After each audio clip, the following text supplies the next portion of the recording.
L'automne approche et tu ne sais pas quoi regarder, flemme de parcourir pendant 30 ans le catalogue Netflix, pas de panique, le récap série-film te présente sa sélection automne. Les amis, ça me fait vraiment plaisir de vous retrouver pour une nouvelle année du récap, mais pas que. Et oui, on se retrouve aujourd'hui avec un tout nouveau concept pour cette chaîne, un top 10, et aujourd'hui c'est le top 10 automne. Je vous ai donc mis les 10 films que j'adore revoir en automne. On commence direct, alors accroche-toi bien, c'est parti. Ooh, that's a bingo! Et on commence avec le cercle des poètes disparus réalisé par Peter Weir et où on retrouve au casting entre autres Robbie Williams, Ethan Hawke et Robert Sean Leonard. Si tu connais pas déjà ce film, ce dernier raconte l'histoire d'un jeune garçon envoyé dans une prestigieuse école. Il y fait la rencontre d'un professeur de littérature, Monsieur Keating, aux pratiques pédagogiques différentes de ses collègues, puisqu'il encourage entre autres l'épanouissement personnel et le goût de la liberté. Le jeune garçon va alors rejoindre un groupe qui se nomme le Cercle des Poètes Disparus. La perspective d'une vie différente de celle tracée par leurs parents va alors chambouler la vie de ces jeunes étudiants. Un film bouleversant qui fait bien réfléchir à la vie. Je te le conseille pour l'histoire qui est super et s'il est dans le top, c'est parce que je trouve qu'il y a une sacrée vibe automne. Bref, je te conseille de le redécouvrir ou de le découvrir simplement. Oh, Captain, my Captain, hear me. Oh, Captain, my Captain.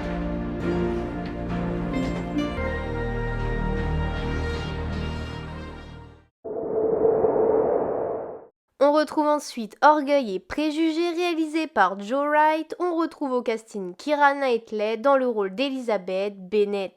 Une sacrée vibe encore ce film. Dans un village d'Angleterre, Mrs. Bennet veut marier ses filles parce que c'est ce qu'il fallait faire à l'époque pour garantir un avenir serein à ses enfants.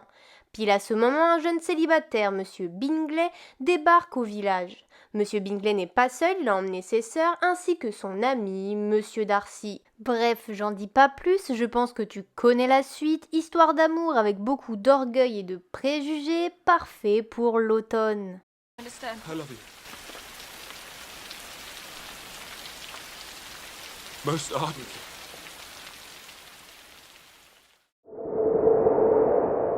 Passons à la suite et j'étais obligée de mettre Harry Potter et plus précisément le troisième volet Harry Potter et le prisonnier d'Azkaban réalisé par Alfonso Cuarón. Pour moi, ce film est le meilleur de la saga. C'est à ce moment-là que la saga a pris un vrai tournant. On bascule dans un univers plus sombre et on découvre surtout le personnage de Sirius Black qui est mon personnage préféré. Dois-je vraiment résumer Harry Potter? Soit pour les quelques paumés, Harry Potter est un petit garçon orphelin qui apprend qu'il est sorcier et part pour Poudlard, une école de magie. Il apprend que ses parents ont été tués par un sorcier maléfique, sorcier qui porte le nom de Voldemort. Dans ce troisième opus de la saga, Harry devra faire face à l'homme qui aurait fait tuer ses parents en les livrant au Seigneur des Ténèbres, cet homme qui s'appelle Sirius Black. J'en dis pas plus pour ceux qui ne connaissent pas et j'invite tout le monde à faire ou refaire ce film. I did my waiting! 12 years of it! In Azkaban! On passe maintenant à Twilight, réalisé par Catherine Hardwicke avec Robert Pattinson et Kristen Stewart. Oui, tu vas te dire, Twilight, je te vois te moquer, mais cette saga a une sacrée ambiance automne. Et même si c'est pas la saga de l'année, l'ambiance est quand même au rendez-vous. Twilight, c'est quoi? Eh bien, Bella Swan doit rejoindre son père car sa mère part en road trip avec son nouveau mari. Elle se retrouve alors à Forks, une petite ville où il pleut tout le temps et où elle fait la rencontre de la famille Cullen et plus particulièrement de Edward. Bien sûr, une histoire d'amour va débuter, mais petit problème, Edward et sa famille sont des vampires. Saga à voir en cette période. Vampire. Are you afraid? On passe maintenant à couteau tiré, réalisé par Rian Johnson. On retrouve entre autres au casting Daniel Craig, Chris Evans, Ana de Armas et d'autres super bons acteurs. Encore un film à la vibe automne. Dans un grand et vieux manoir, son propriétaire Harlan Trombey est retrouvé mort dans son bureau. S'ensuit alors une enquête menée par Benoît Leblanc, Daniel Craig, où il doit trouver l'assassin du pauvre Harlan et malheureusement toute la famille semble avoir un motif. Une bonne petite enquête en mode Cluedo que je conseille vivement, alors prends ton chocolat chaud et ton plaid et installe-toi.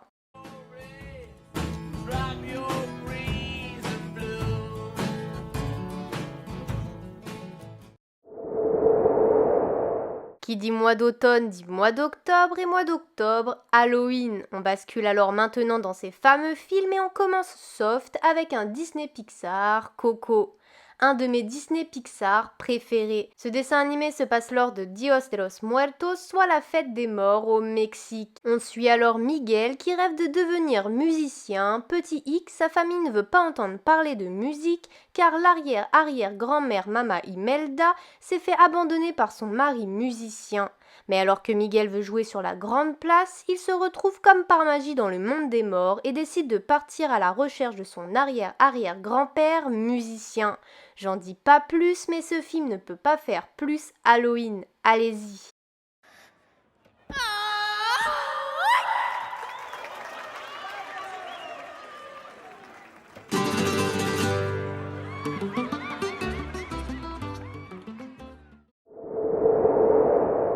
On continue avec L'étrange Noël de Mr. Jack, un Tim Burton réalisé par Henry Selick.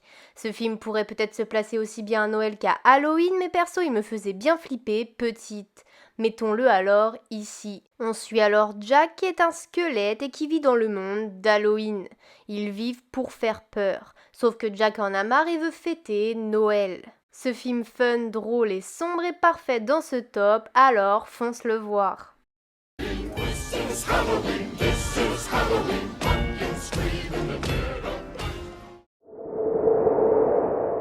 On rentre maintenant dans du plus dark et on commence avec Le silence des agneaux par Jonathan Demme avec Jodie Foster et Anthony Hopkins. Clarice Starling est une jeune et brillante stagiaire du FBI. Elle n'a pas encore terminé ses études, mais elle est appelée grâce à ses compétences par Jack Crawford, chef du département des sciences du comportement. Il enquête sur un tueur en série, Buffalo Bill, qui découpe une partie de la peau de ses victimes. Clarice devra alors faire équipe avec le docteur Hannibal Lecter, alias Hannibal le cannibale. Un psychopathe emprisonné depuis 8 ans dans une cellule de très haute sécurité de l'hôpital psychiatrique. Je pense que tu connais Hannibal de réputation et je te conseille ce film. Super film, ambiance, Halloween.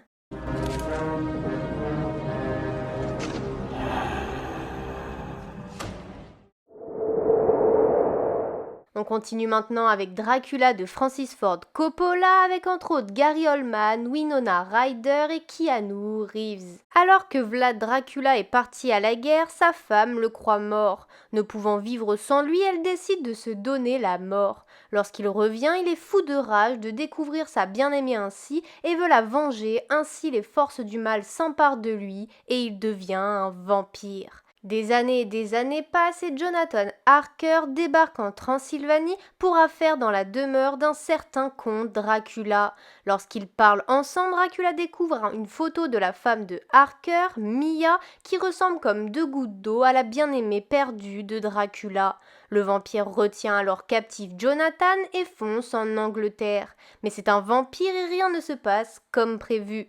Classique des films de vampires, j'adore le regarder, surtout pour la performance de Gary Oldman. I am Dracula. And I bid you welcome, Mr. Harker, to my house. Come in.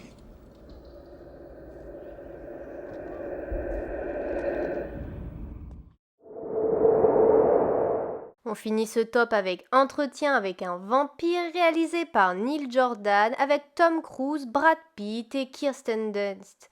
Joli casting, j'adore à cette période me refaire ce film.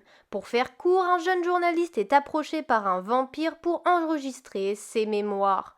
Louis, qui après la mort de sa femme en couche fera la rencontre de Lestat, un vampire qui lui offrira l'immortalité. On suivra alors la vie de Louis et sa relation compliquée avec les stats. Si c'est pas fait, regarde les performances de Brad Pitt et Tom Cruise qui sont géniales. Please allow me to introduce myself.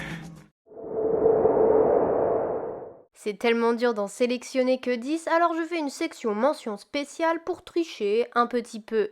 Tu peux mettre dans ta liste de films Le Diable s'habille en Prada et Nanny McPhee qui possède la bonne vibe automne. Tu peux aussi mettre les films de Tim Burton en général comme Beetlejuice, Les Noces funèbres, Sleepy Hollow, Sweeney Todd, etc.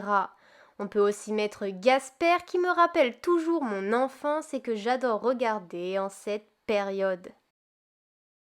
Voilà pour ce top, il en existe tellement de films, alors partage en commentaire tes films incontournables à regarder en automne. Retrouve en description les lieux où tu peux retrouver tous ces films. En tout cas, la vidéo est terminée, j'espère que le concept t'a plu. N'hésite pas à lâcher un pouce en l'air ou à t'abonner. En attendant, on se retrouve la semaine prochaine pour une autre vidéo. À plus!